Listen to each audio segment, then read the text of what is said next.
parte de OCW, nós estamos sumamente contentos com nós por iniciar com algum estudo vocacional local.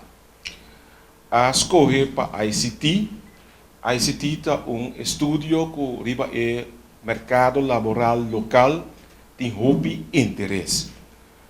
Algum tempo passado, ela fez uma investigação cortico e aí objetivo meu missa e na vez resultado em verdade essa aqui tá estudo nan que lobai yena baixi que tem riba nos isla.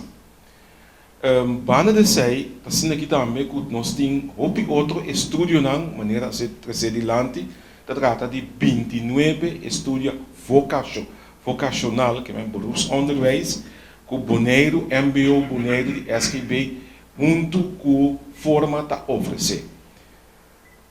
E estudo aqui me seguro promover de como. Tá muito importante para todos não que assim homeschooling que men que siga outro estudo ou isso não que desejar de ter diploma de mundo moderno aqui sem diploma é praticamente impossível para bom um trabalho fácil e bom pagar. Tá pensei como ministério nós queremos uma apelação riba comunidade bonariana, mas também na nossa irmã isla para fazer uso de oportunidade aqui que a isla de Bonaire está oferecendo. Na Bonaire, a adaptar o que nós chamamos de qualificação do dossiê que me adaptar o dossiê que é base para estudo de tal forma que está cumpre com todo o requisito moderno.